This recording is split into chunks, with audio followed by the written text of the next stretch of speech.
जोहार दोस्तों, आप सभी का एक बार फिर से हमारे YouTube चैनल डिलक्स साइंस में आपका स्वागत है। और जैसा कि आप सभी जानते हैं कि डिलक्स साइंस एक इन्फॉर्मेटिव चैनल है। और आज की इस कड़ी में आज हम लोग एक बागान आए हुए हैं और हमारे साथ एक किसान भाई भी जुड़े हुए हैं। आज हमारे साथ एक किसान भाई जुड़े हुए हैं और हम चाहेंगे कि वो अपना परिचय दें। अब उनका आपका नाम क्या है सर? ये मेरा नाम सदा सिंह अल्डा है। मैं हाथीमंडा टोली कुंबडी से बिलोंग करता हूँ। तो मेरा प्रखंड है जिगपानी। ये जिंगपानी ब्लॉक के ही हैं, जो कि वेस्ट सिंहभूम जिले में पड़ता है। और आप यहाँ पर कौन कौन सा फसल उगाते हैं? फसल तो देखिए सीजन वाइज, जी सीजन के हिसाब से। जैसे अभी 70 वाला फसल जो है, अभी ये बगल में देख रहे हैं, ये करेली के है। उसके बाद ये बोदी, ये बरबट्टी, और भी दूसरे प्लॉट पे उगाया। अच्छा, आपका और भी अलग जगह में भी खेत है, जैसे कि वहाँ पर मैंने देखा कि वो आप ही का है क्या? नहीं, ये चाचा का है। अच्छा, ये वो हमारा दूसरा साइड में पड़ता है जी और उसके बाद ये नीचे साइड में भी एक है खीरा वाला प्लॉट। खीरा 2 प्लॉट में लगाया हुआ है। जी। तो खीरा का भी अभी मार्केट अच्छा पकड़ रहा है। रेट कुछ दिन से अच्छा मिल रहा है। खीरा का रेट आपको यहाँ अच्छा मिल रहा है? अच्छा मिल रहा है। अभी कम से कम 1 वीक हुआ है तो 30 रुपये का भाव चल। पहले इससे मतलब मार्केट बहुत ज़्यादा, मतलब प्रोडक्शन बहुत ज़्यादा आने के कारण मतलब कि रेट थोड़ा सा गिरा हुआ था। जी। तो अभी तो फिलहाल ठीक ही है। 30 रुपये का भाव चल रहा है अभी पर केजी। यहाँ अप्रैल का महीना है दोस्तों, और मुझे लगता है कि अब जैसा कि मैं यहाँ पर लगभग 1 महीने से रह रहा हूँ, तो मुझे लगता है बारिश यहाँ पर अच्छे से नहीं हो रही है। तो यहाँ पर आप सिंचाई करने के लिए क्या क्या साधन है आपके पास? देखिए, सिंचाई करने के लिए हमारे पास ये नदी का जल स्रोत जो है, नदी से ही करते हैं। लेकिन नदी में ऐसा जगह हम लोग का पंप सेट बैठाया हुआ है। जी। ये लिफ्ट इरिगेशन जो कर रहे हैं, तो वहाँ जो एक कुआँ है, कुआँ में एक पंप सेट बैठाया हुआ है। कुआँ के थ्रू से ही हम लोग अपना अपना खेत को पानी पहुँचा रहे हैं। लेकिन कुआँ में पानी उतना ज़्यादा मतलब नहीं है, स्रोत कम है, तो वो रुक रुक के चलाना पड़ रहा है। तो किसी को एक पटाई मतलब खेत में किसी का आधा घंटा का टाइम लेता है, किसी का 1 घंटा का टाइम लेता है। अच्छा। तो उस हिसाब से हम लोग को मतलब एक दूसरे को देख के पानी का ही मतलब एक दूसरे को समय देख के पानी मतलब बाँट के हिसाब से ही चला रहे हैं। तो यहाँ भी और कोई कोई तो ऐसा भी कर रहे हैं कि वहाँ से एक छोटा पंप बैठा के फिर कुआं में पानी स्टॉक करके फिर वहाँ से लिफ्ट द्वारा कर रहे हैं। क्योंकि ज़्यादा टाइम किसी का प्लॉट में लगता है, तो उस हिसाब से अपना थोड़ा सा 1-2 पैसा खर्चा करके, एक्स्ट्रा खर्चा करने के बाद भी हम लोग खेत को पहुँचा पा रहे हैं। अच्छा, यहाँ पर मतलब लागत आपको ज़्यादा हो ज़्यादा हो सिंचाई की जाएगा वजह से। जी। और क्या आप अपने बागान में रासायनिक उर्वरक का उपयोग करते हैं क्या? रासायनिक उर्वरक का उपयोग करते हैं, लेकिन बहुत कम। अच्छा, बहुत कम। बहुत कम। जैसे कि यहाँ इस बार हम किए हैं तो यहाँ गोबर का मात्रा ज़्यादा डाले हैं। अच्छा, ये बहुत अच्छी बात है। वो गोबर का मात्रा ज़्यादा डाले हैं। इसमें सिर्फ NPK जो 20-20-13 है, उसी का ही हम यूज किए हैं। अच्छा। उसमें तो कम मात्रा में। तो बहुत दिन से हम खेती करते आ रहे हैं, देख रहे हैं कि मतलब एक से एक केमिकल फर्टिलाइजर जो दिया जा रहा है, मिल रहा है, दुकान से खरीदते हैं, ये अच्छा है वो अच्छा है बोल के किसानों को मतलब बहुत तरह का दुकान में जाने से बताया जाता है। तो उस हिसाब से कोई नया नया चीज़ आ जाता है तो उस पर तुरंत किसान विश्वास कर लेते हैं। तो इस बार हम गोबर का मात्रा ज़्यादा यूज किए हैं और ये NPK 20-20-13 का ही मतलब केमिकल यूज किए हैं। तो बहुत कम मात्रा में। अभी खीरा का प्लॉट में जब खरपतवार करवाए तो उसमें सिर्फ गोबर डाले हैं जी। उससे पहले बीज गिराई के टाइम में थोड़ा सा NPK डाले थे। उसके बाद तो अभी उसमें यूरिया तो एकदम नहीं के बराबर डाल रहे हैं, एकदम नहीं है डाल रहे हैं। आपने अपना नाम क्या बताया? सदा सिंह आल्डा। सदा सिंह जी, सदा सिंह आल्डा जी। तो दोस्तों, सदा सिंह से आप लोगों को इंस्पिरेशन लेना चाहिए। इन्होंने जो है रासायनिक उर्वरक का उपयोग बहुत ही कम मात्रा में किया है और ये बता रहे हैं कि ये गोबर खाद का उपयोग ज़्यादा किए हैं। अभी भी पड़ा हुआ बचा हुआ 2 ट्रैक्टर ये गोबर गिराए हैं। तो यहाँ कुछ बचा है और उस साइड में भी कुछ बचा हुआ है। तो जितना बार हम खरपतवार कर रहे हैं उसमें थोड़ा थोड़ा गोबर का मात्रा बढ़ाते जा रहे हैं। जी। सदा सिंह अल्डा जी, आप बताइए कि आपने उत्पाद को कहाँ पर आप बेचते हैं? यहाँ तो हम लोग का बाजार तो एक ही है, मतलब साप्ताहिक बाजार तो बहुत सारे हैं, लेकिन हम लोग को जहाँ सुविधा लगती है वहीं ले जाते हैं। जैसे चाईबासा में जैसे एक बाजार होती है कि पर डे मतलब डेली का एक गुदड़ी जो लगती है मंगला हाट में, वहाँ ले जाते हैं। और उसके बाद दूसरा बाजार है जो कि शाम का बाजार लगती है, वहाँ हम लोग मधु बाजार बोल के है। तो वहाँ मधु बाजार में ओनली वहाँ यहाँ का जो भी किसान मतलब एक्टिव किसान, अच्छा। एक्टिव किसान जो है, तो एक्टिव किसान लोग जो अभी अपना कुछ ग्राउंड बनाए हैं। जैसे मधु बाजार में एक नगर पालिका के द्वारा वहाँ सबका एक आईडी कार्ड बना हुआ है, वहाँ एक मतलब एक्टिव किसान है बोल के उन लोग को मतलब अपना सुविधा अनुसार जगह को भी सुनिश्चित कर लिए हैं। अच्छा, तो वहाँ ले जाने में कोई तकलीफ नहीं लगती है। वहाँ वहाँ पर जो है नगर पालिका मदद की हुई है। हाँ, मदद की हुई है। तो वहाँ जैसे जगह वहाँ परमानेंट मतलब आप कहीं भी बैठ सकते हैं, अच्छा, समय के अनुसार कहीं भी बैठ सकते हैं। हाँ, कि वहाँ आपको जैसे कोई बाहर से सब्जी खरीद के फिर दोबारा बेचते हैं, वो सिस्टम हमारे पास नहीं है वहाँ पर। वहाँ उन लोग को साइड से अलग अलग जगह बनाया हुआ उन लोग के लिए, जो खरीद के बेचते हैं हाँ, उनके लिए अलग जगह बना हुआ। हाँ, और यहाँ का जो किसान लोग के लिए वहाँ अलग जगह बना हुआ। जी, तो हाँ, इसीलिए हम लोग को बाजार में मतलब ले जाने में उतना बेचने में तकलीफ नहीं होती है। बस उत्पादन मतलब प्रोडक्शन ज़्यादा हो जाने से किसान लोग का जो उत्पादन मतलब हर एक किस्म का सब्जी लेके आ जाते हैं, तो हाँ, कोई दिन मतलब बाजार कीमत में थोड़ा सा असर पड़ता है। असर पड़ जाता है। क्योंकि बाजार देखिए बाजार का दर जो है तक आज बढ़ा तो कल घट जाता है। हो अच्छा, सकता है 2-3 दिन हमेशा बढ़ते रहता है, नहीं तो 2-3 दिन हमेशा गिरा रहता है। हाँ, मतलब सेम ऐसे ही होता है। ये तो एक चुनौती है। चुनौती है। हाँ, और यहाँ देखा जाए तो अगर किसी का ज़्यादा उत्पादन हो जा रहा है तो उसमें मतलब थोड़ा सा तकनीक को अपनाना पड़ेगा, दिमाग को दौड़ाना पड़ेगा। हाँ, क्योंकि देखिए आपके पास ज़्यादा है, अब शाम का बाज़ार में 2.5-3 घंटा का बाज़ार है, और एक बाज़ार है कि जो आपका दोपहर तक चलने वाली शाम मतलब दोपहर तक चलती है जो मंगला बाज़ार है। तो समय के हिसाब से वहाँ भी कस्टमर आ जाते हैं। और एक मधु बाज़ार जो है वहाँ तक तो पक्का आपका 2.5 से 3 घंटा ही चलती है। अच्छा। उसके बाद वहाँ फिर आपको तो दर्शकों को बताइए कि गुदड़ी और हटिया में क्या अंतर है? देखिए गुदरी में एक चीज़ होता है ना कि हाट में जैसे हाट में होता है कि वो एक साप्ताहिक बाजार हो गया, हाँ, मतलब दूर दराज से कहीं हाट से जो है वो एक साप्ताहिक बाजार है। बाजार है। जी, तो वो कहीं दूर दराज से कोई एक मतलब साप्ताहिक का ही सोच के आते हैं हाँ, कि हम वो सप्ताह आने से ये मेरा इतना उत्पादन होगा। मतलब वो हाट हो जाता है कि हाट में मतलब सभी किस्म का मतलब हाँ, जैसे आपका जो भी हाँ, कुछ अ, कपड़ों को कपड़ों बेचने का के लिए आ कपड़ों गए, को बेचने वहाँ के जो लिए है खाने मुर्गा पीने का मुर्गी सामान, हाँ, नाश्ता का दुकान हो गया। सब चीज़। ये हाट में वहाँ सब चीज़ वहाँ पर देखने को मिलता है। और वहाँ के जो ग्राहक हैं वो यही सोच के आते हैं कि वो साप्ताहिक मार्केट है, तो अपने सप्ताह भर का जो मतलब राशन पानी है वहाँ से वो लेते हैं, वो होता है हाट। हाँ, और गुदड़ी क्या होता है थोड़ा आप समझाइएगा। गुदड़ी में देखिए ये हाँ, हर रोज मतलब कि जैसे आप ज़्यादातर तो गुदड़ी में हम लोग सब्जी का ही बात करेंगे। हम्म, क्योंकि वहाँ भी कुछ छोटा मोटा जैसे नाश्ता वाला दुकान है, कपड़ा वाला दुकान अगल बगल में रहता ही है। हाँ, तो गुदड़ी में देखिए डेली का बाज़ार सुबह शाम का रहता है। अच्छा, डेली गुदड़ी लगता है जैसे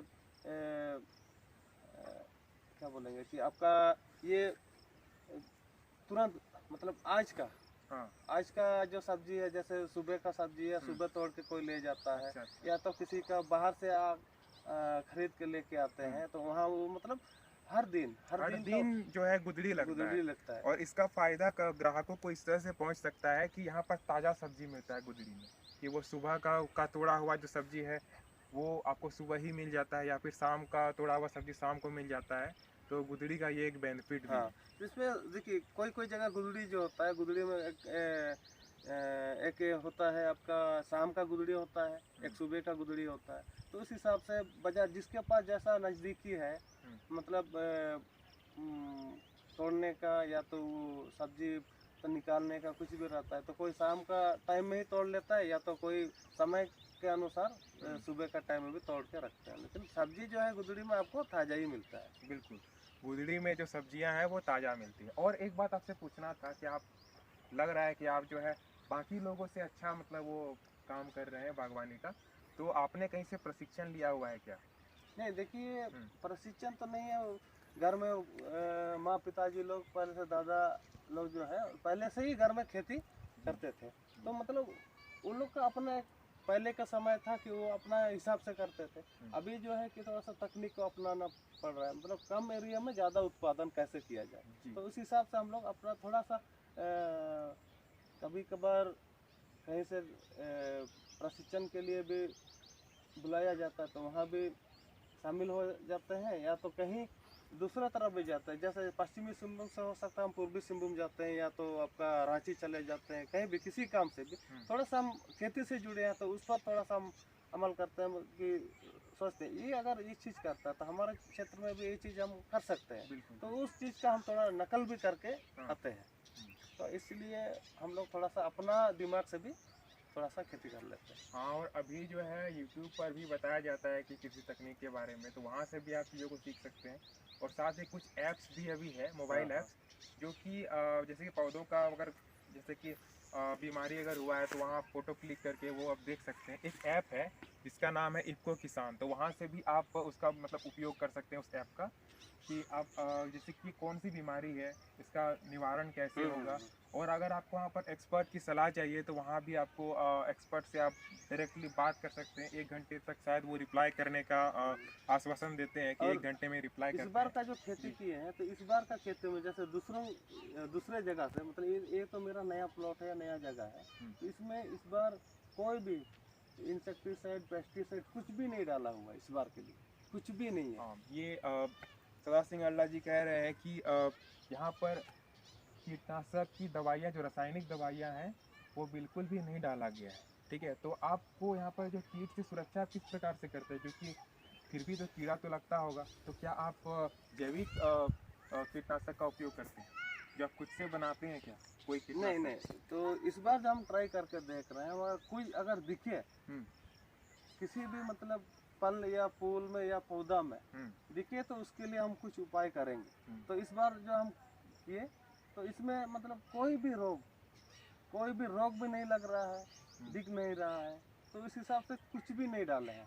जैसे कि अभी हम ये बीज गिराने के टाइम में सिर्फ एक केमिकल लगाए थे, आपका कार्बेंडाजिम बोल के बीज को ट्रीटमेंट कर रहे थे, तो उसी को ही करीब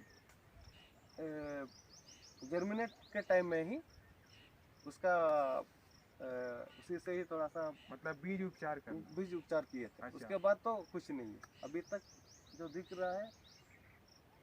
अच्छा, आप पहले जो है बीज उपचार कर दिए जिससे कि बीमारियां जो है वो कम होती है। कम हो। ठीक है, इसलिए धन्यवाद सदा सिंह अल्लाह जी, आप हमसे बात किए और सारी जानकारियां दर्शकों को दी। और एक आखिरी सवाल जो मैं आपसे करना चाहूँगा कि आप लगभग 1 महीने में कितनी आपकी आय है ये बागवानी को लेकर के, कि आप बागवानी कर करके लगभग 1 महीने में या आपके प्रत्येक महीने आप कितना रुपए आपकी आय हो जाती है? देखिए यहाँ बागवानी करने से देखिए थोड़ा सा बागवानी करने में देखिए आय जो होता है, आय हम इसलिए उतना कर लेते हैं कि देखिए थोड़ा सा एडवांस हो जाते हैं तो अच्छी पैसा मिल जाती है, थोड़ा सा पीछे हो जाते हैं तो पैसा थोड़ा मतलब हम थोड़ा सा आय जो है कम हो जाती है। जैसे एक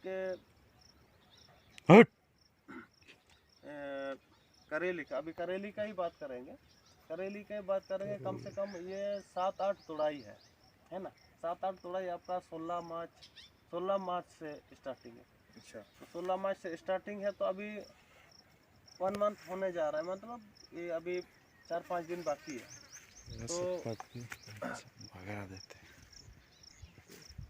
तो उसमें मेरा जो है अभी अब तक का बिचाई जो है, मैं इसका कैलकुलेट कर रहा हूँ, तो इसमें मेरा कम से कम 20-25 हज़ार रुपये 20 या 22 हज़ार तक आ गया है। मतलब बहुत ही कम। यहाँ तो अभी 8 या 9 डिसमल है, 8 या 9 डिसमल। अभी ये 2 महीना तक चलेगा। अच्छा, 2 महीने तक चलेगा। 2 महीना तक सीजनल है। हाँ। और जैसे सीजन बदलता है तो वैसे ही आप जो है फसलों को भी बदल देते हैं। अभी थोड़ा सा अभी 1 वीक तक थोड़ा सा ब्रेकअप होगा, उसके बाद फिर इसका हार्वेस्टिंग चालू हो जाएगा। अच्छा, आप इसके बाद आप कौन सी खेती करेंगे, जैसे कि अभी खरीफ का सीजन आने वाला है? खरीफ का सीजन आने वाला, उसके लिए अभी हम बरबट्टी का प्लानिंग किए हैं, जैसे बोदी का। ये जो अभी लग रहा है ये तो थोड़ा सा बीज बचा हुआ तो उसी को लगाए हैं। अच्छा। तो ये गर्मी में भी अच्छा फलता है और खरीफ में भी अच्छा फलता है। ये जो बरबट्टी पिछले साल भी इसका आजमाया हुआ है, बीज लगा चुके हैं। हाँ। तो इसका थोड़ा रिजल्ट हमको मिला है, तो इसलिए इसको गर्मी में भी थोड़ा सा लगाए हैं। हाँ। ये अप्रैल लास्ट में इसका अलग प्लॉट तैयार किया जा रहा है, उसमें लगाया जाएगा। जी, तो आप लगभग आप कितना बता सकते हैं कि आप महीने का लगभग आपके हिसाब से कितना आपका आय हो जाता होगा? मेरा लगभग देखिए, मैं जब भी जहाँ भी खेती कर रहा हूँ तो यहाँ जो होता है कि एक लिमिट प्लॉट के हिसाब से ही हाँ। खेती कर रहे हैं। तो लिमिट प्लॉट जैसे कि जैसे यहाँ पर मेरा अभी ये प्लॉट जो है 12 या 13 डिसमिल का है। 12 या 13 डिसमिल का प्लॉट है। हाँ, तो 12 या 13 डिसमिल का है, तो उसमें से कम 8 या 9 डिसमिल अभी सिर्फ करेली लगा है। 8 से 9 डिसमिल आप जो करेली लगाए हैं। करेली लगा है, तो इस हिसाब से मेरा महीना का हिसाब करें तो ये 35-40 हज़ार रुपया आ जाता है। बिल्कुल। इससे आप बता रहे हैं सदा सिंह अड्डा जी कि 35 से 40 हज़ार रुपये जो है वो करेली से हो जाता है उनका। और जैसे सीज़न बदलता है, अगर किसान जो है थोड़ा जागरूक रहे और उन्हें तकनीकी ज्ञान भी हो, तो मुझे लगता है कि किसान का आय जो है वो काफ़ी हद तक बढ़ सकता है। और उसे उचित प्रशिक्षण अगर दिया जाए तो ऐसे किसान जो खुद आगे बढ़ने की कोशिश कर रहे हैं, तो मुझे लगता है कि ऐसे किसानों को प्रशिक्षण मिलना चाहिए। और जी, इसमें थोड़ा सा ये जो हम जो लगा है ये 16-17 जनवरी को लगाए हैं। अगर थोड़ा सा एडवांस हो जाता है, मतलब 1 मंथ में अगर एडवांस हो जाते हैं तो इसमें और अच्छा पैसा हमको आ सकता था, तो मिल सकता था। ये थोड़ा सा हम पीछे हो गए, 1 मंथ पीछे हो गए हैं। अगर ये यहाँ पर हम दिसंबर में गिरा देते तो उस समय रेट था, दिसंबर का जो लगाया हुआ जो भी क्रॉप था वो मिनिमम 120 रुपये से कम नहीं था। तो अभी 60-80 के बीच में ही चल रहा है, तो 60 ही मान के चलिए, 60 के हिसाब से चल रहा है। तो इसमें मेरा कम से कम अभी 70-75 केजी मतलब सप्ताह में 3 तुड़ाई हो जाता है। ठीक है सदा सिंह अड्डा जी, आपका धन्यवाद हमसे बात करने के लिए, हमारे दर्शकों को इतनी सारी जानकारी देने के लिए। तो हमारे दर्शक जो है काफ़ी कुछ आपने सीखा होगा आज। तो ऐसे महत्वपूर्ण वीडियोस को देखने के लिए सब्सक्राइब करें हमारे चैनल डिलक्स साइंस को और बेल आइकन दबाएं हमारे वीडियो को सबसे पहले देखने के लिए।